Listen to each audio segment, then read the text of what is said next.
son travail pour ensuite aujourd'hui venir te victimiser parce que tu recherches quelque chose de concret derrière ça. Moi, je te dis non. Laissez-moi un peu. Je fais deux fois.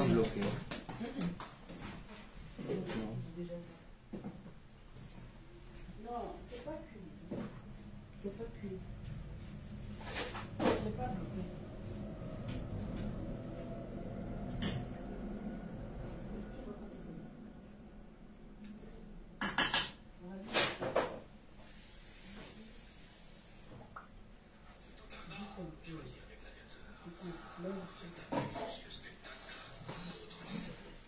Tu veux quoi?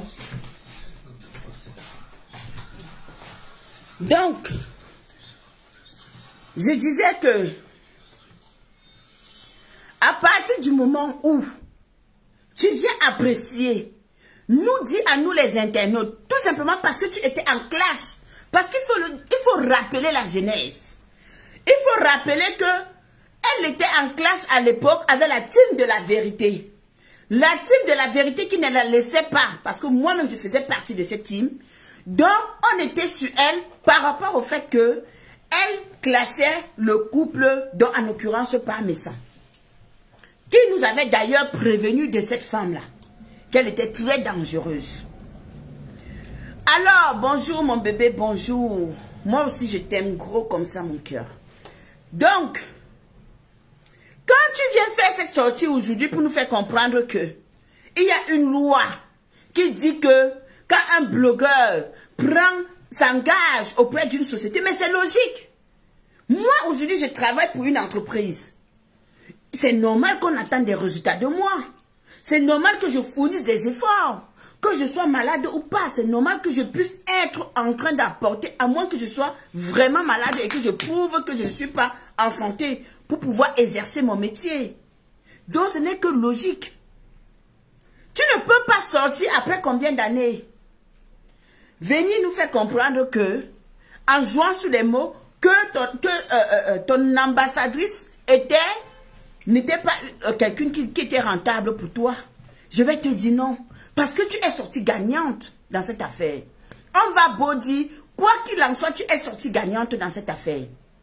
Tu as gagné tout simplement parce que, non seulement tu as gagné en matière de ta visibilité, non seulement tu as gagné en matière du fait que tu as eu des clients qui sont venus à cause de ton ambassadrice, qui avait déjà sa communauté et qui est célèbre, on va le dire, en tant que star Brakata dans le bloc camerounais, qui est l'une des leaders d'une grande team. Donc forcément, tu as gagné beaucoup plus derrière elle qu'elle n'en a gagné derrière toi. On va se dire des vérités en face. On ne va pas tourner avec toi. Laisse la manipulation derrière. Ne viens pas nous embrouiller. Ne viens pas faire comme si aujourd'hui, c'est les autres qui te cherchent. Non, parce que c'est toi qui es responsable de ta propre chute. Et c'est toi qui seras responsable de ce qui est en train de t'arriver. Justine, bonjour. C'est toi qui es la cause de tout ce qui se passe aujourd'hui. Donc de ta bouche, tu as détruit. De ta bouche, tu as parlé et de tes mains, tu as détruit. Parce que tu n'as pas vu. Tu n'as pas senti ce qui devait arriver. Donc au fait, tu l'as dit dans ton direct. Hein, je vais laisser un peu. La responsabilité du blogueur serait d'abord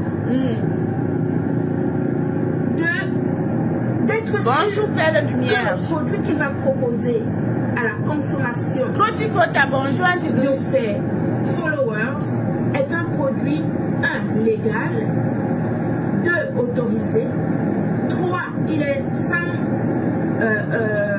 il est inoffensif, il est sans danger pour la consommation. Moi j'ai envie de te dire ceci. Mais tu parles du blogueur. Ce n'est pas le blogueur qui est responsable de tes produits. Le blogueur, c'est une personne qui est dans son blogging, qui se lève tous les matins, qui vient parler avec ces gens, comme moi je suis en train de parler avec ma communauté. Et il faut dire que quand tu sollicites les services d'un blogueur, c'est à toi de faire la démarche à ce que tes produits puissent être corrects sur le marché européen. Donc tout ce que tu cites là ne concerne pas le blogueur. Ce n'est pas au blogueur d'aller mener les enquêtes. Ce n'est pas au blogueur d'aller vérifier tout ça. Mais c'est toi le commerçant qui vient déjà étant clean pour permettre de mettre ta marchandise sur le marché. Donc en l'occurrence, qu'est-ce que le blogueur a à y faire? Que de dire, voici tel produit, vous pouvez le prendre, parce que peut-être moi-même je l'ai testé, mettez les cœurs s'il vous plaît. Et ça fonctionne. Vendre ta publicité. Et encore, un blogueur n'est même pas obligé de consommer ton produit. Soyons clairs. Ce n'est pas parce que je fais ta publicité que je suis obligé de consommer. Non, non, non, non, non, non, non, non, non. Je fais ta publicité parce que tu as sollicité mes services. Donc c'est un échange. C'est du donnant-donnant. C'est du donnant-donnant. Mais dans ce cas précis, on assiste à une dame qui a sollicité par l'intervention, parce qu'il faut le dire, tu n'es jamais allé voir Compressor toi-même. Tu es entré en contact avec Compressor en passant par le grand frère de Compressor. Donc c'est le grand frère de Compressor qui te permet de gagner ce contrat. Parce que lui et sa femme, ils avaient déjà lancé leur marque cosmétique et qu'il avait décidé de se concentrer pour pouvoir, Nick, comment vas-tu? Pour pouvoir évoluer. Donc, elle n'est jamais, ce n'est pas toi qui l'as cherché. C'est le couple qui vous a mis en contact. Et de ce part-là, il y a eu un dialogue et vous vous êtes entendus et vous avez signé le contrat. Donc forcément, tu ne peux pas nous faire comprendre parce que plus loin dans ton discours, on va te de la population. J'avais attiré l'attention à ce moment-là quand je faisais la sensibilisation sur l'existence des fausses gélules pour réduire toxiques sur notre marché. Ce qui m'a valu, ça m'a valu, vous avez tout vu ici. Alors que c'était parti d'un bon sentiment en se disant qu'on ne peut pas tout savoir dans la vie. Il y a des choses que quand toi tu sais, tu peux en parler et peut-être que ça va rentrer dans l'oreille. Mais je te l'accorde que tu peux partir d'un bon sentiment pour sensibiliser. Mais sensibiliser en détruisant tes consoeurs, en dénigrant le travail de tes consoeurs. Quand tu viens dire que tu étais venu faire une sensibilisation dans le but de montrer que c'était des fausses gélules à huile pour sensibiliser tes consoeurs, tu ne t'es pas arrêté que là. On a vu tout ce qui s'est passé. On a vu ce que tu as fait. Les gens ont été interrogés suite à ton attitude. Mais tu es allé plus loin. Tu n'as pas fait que prendre une capsule et dire que bon, regardez, cette capsule... Quoi?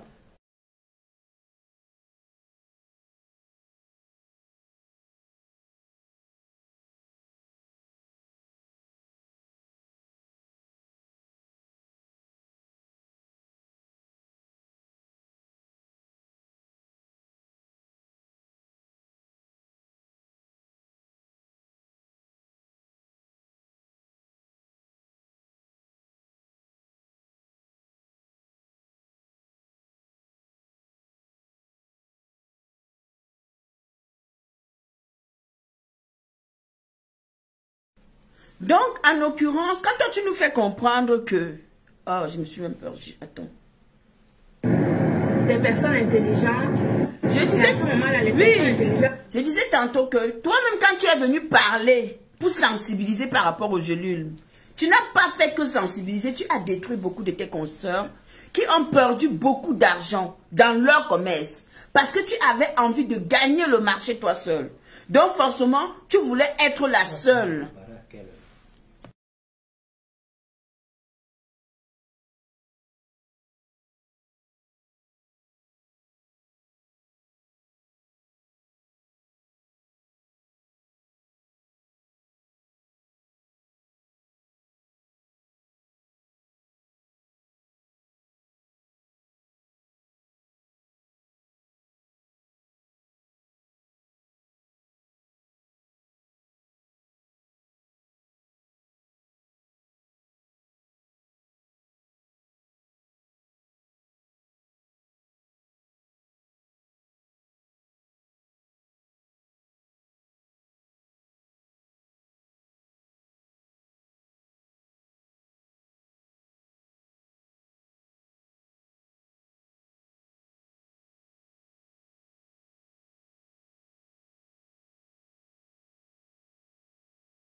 Donc, je disais, en l'occurrence, beaucoup de personnes, excusez-moi, beaucoup de personnes ont subi derrière tes interventions, derrière ton objectif comment est-ce que je vais dire ça?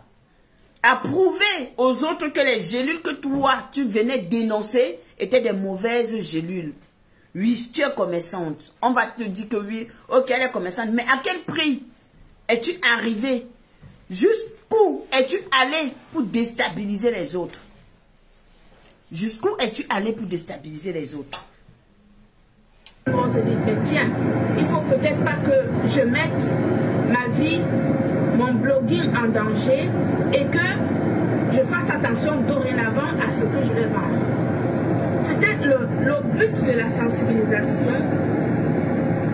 Quand on sensibilise, quel que soit le sujet pour lequel on sensibilise des gens, c'est justement pour informer les gens de l'existence d'un problème et que les gens puissent faire attention pour justement éviter de tomber dans ce genre de situation.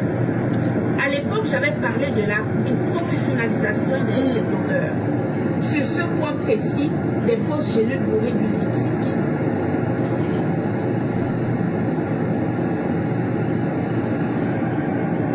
Quand on signe un contrat oui, avec une entreprise, on a des responsabilités. Pompez les cœurs, s'il vous plaît, on écoute. Cette page, c'est une page professionnelle. Cette page, oh putain, celui-là il roule comme un fou. Regardez-moi ça. Il va où lui?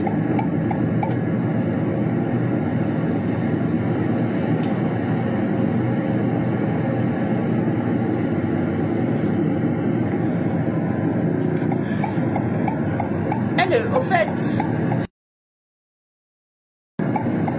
elle nous fait comprendre que sa page, ils sont agressifs, les choses. C'est fou ça.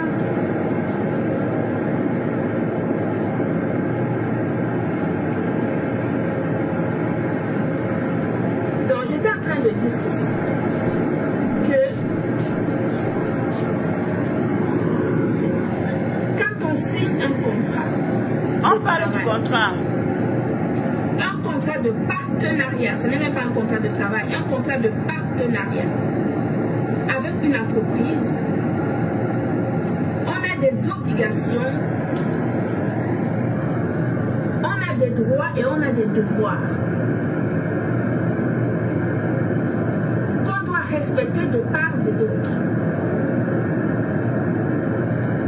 Quand on signe un contrat de partenariat avec une entreprise. Oh, tu te répètes. On a compris que quand on signe un contrat de partenariat avec une entreprise, on se doit de respecter ce que nous avons écrit et que nous avons signé ensemble.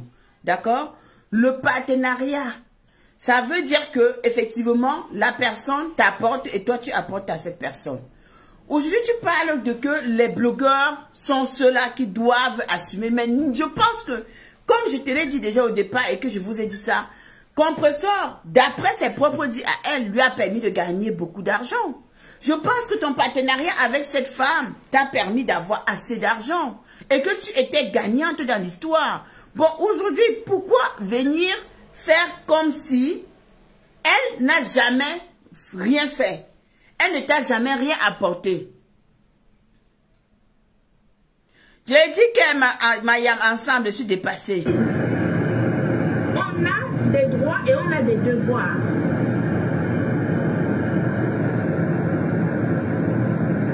On a des droits et on a des devoirs. C'est pour cela que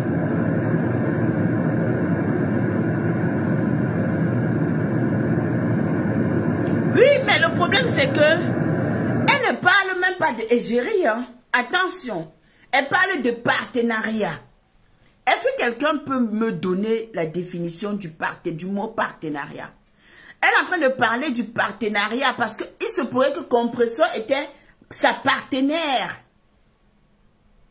Que son contrat faisait de Compressor une partenaire. En l'occurrence, quelqu'un avec qui elle travaille de fond en comble.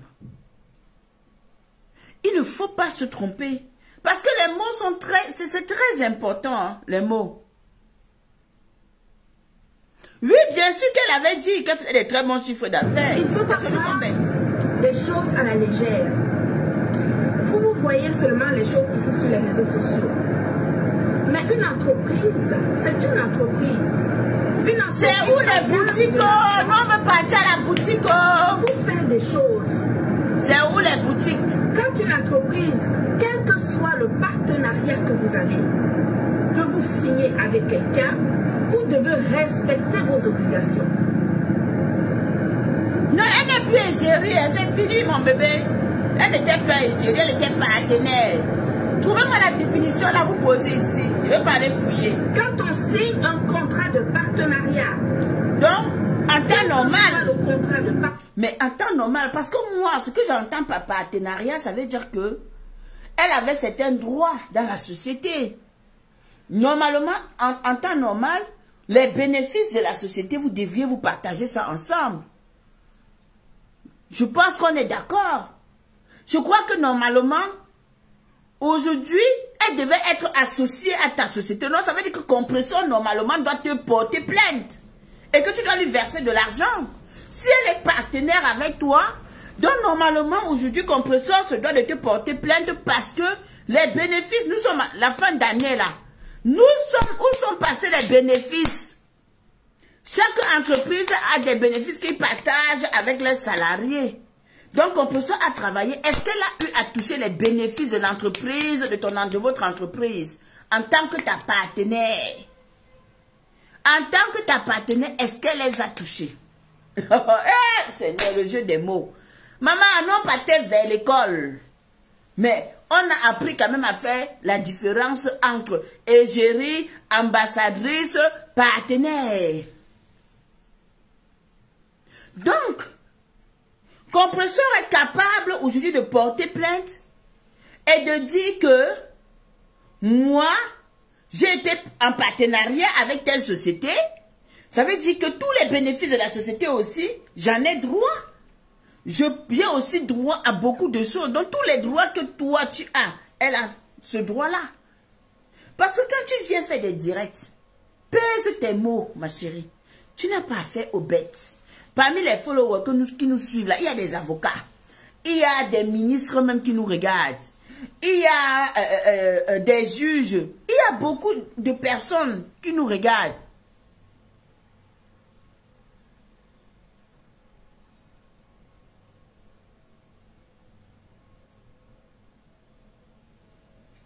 Mais c'est ça, Amel. C'est ça. Oh. Le partenariat que vous signez, vous devez respecter vos obligations. C'est ça. Continue. Bien sûr, Assemblée devait avoir les comptes de l'entreprise. Hey! J'ai cru entendre que quand on tourne le dos, on aurait tourné le dos. Tourner le dos à qui? Mais à toi. Il y avait quoi avant? Il y avait Attends. On a tourné le dos à toi. On t'a tourné le dos. Il y avait quoi avant? Il y avait que avant, non?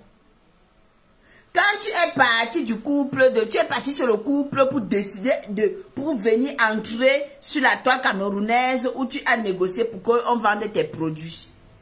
Et qu'avant, quand le couple a estimé qu'il ne pouvait plus continuer, ils t'ont mis en contact avec Compressor. Et quand ils t'ont mis en contact avec Compressor et toi, vous êtes devenus très proches. Il y avait quoi avant? Il y avait avant que toi, tu as manipulé Compressor à clasher son grand frère. Parce qu'à un moment donné, elle a estimé qu'il était préférable pour elle de protéger son gagne-pain que elle a mis, on va dire que elle a sacrifié sa famille pour toi. Il y avait quoi avant? Il y avait que avant tu es une menteuse patentée. Il y avait que avant tu avais dit de ta propre bouche que les chiffres étaient très bien et que tu étais très contente et que tu vas demeurer avec ton ambassade, tu ne vas jamais la changer. Et qu'elle sera là avec toi, bango bango, contre vents et marées. Il y avait quoi avant? Il y avait quoi avant? C'était que toi, tu passais le temps à pomper les cœurs, à monter, l'encourager. Quand elle se prenait la tête avec son frère, à cause de toi. Oui, oui, il y avait ça avant. Tu veux qu'on cite quoi? On laisse quoi? Il y avait beaucoup de choses avant que tu faisais dans l'ombre au point même d'acheter la bague. Il y avait beaucoup de choses avant que toi tu manipulais dans le noir. Parce que tu voulais narguer les gens. Tu veux qu'on continue de citer la liste de ce qu'il y avait avant? Hey! Hey! Il y avait que la TK s'était jetée comme un chiffon et qu'aujourd'hui tu pleures. Il y avait quoi avant? C'est que quand tu lançais les directs, la TK se versait dans tes lives comme ça là. On mettait les cœurs, les partages, les cœurs, les partages, les cœurs, les partages. Il y avait quoi avant? Il y avait beaucoup de choses avant. Que la TK, c'est les gens de compression ont acheté tes produits, ont fait ta pub. Il y avait quoi avant? C'est qu'on t'a soulevé sur Meta. Que si aujourd'hui là, tu as ta petite visibilité là, c'est grâce à elle et grâce à sa team. Tu veux savoir encore quoi? Tu veux encore savoir quoi? Qu'est-ce qu'il y avait avant encore? Il y avait avant que tu viennes t'asseoir, tu vois une famille qui est soudée et qui ont des problèmes. Tu n'as pas la décence de dire à la petite soeur que non, maman, calme-toi, ça reste ton grand frère. Mais tu appuies, tu tapes dans le mur parce que tu veux être seul et gagner. Voilà. Voilà. Exactement, Nick. Elle veut nous parler de quoi celle-là? Pour tourner le dos, il faut qu'il y ait quelque chose. Mais quand il n'y a rien pour tourner, tu tournes le dos ou tu tournes le dos ou pas, que ça soit vice-versa, ça ne change rien. Tu n'es pas juste. On est d'accord? Je vais vous dire, vous savez, dans chaque situation dans la vie, il faut en tirer des leçons. Il faut en tirer des enseignements.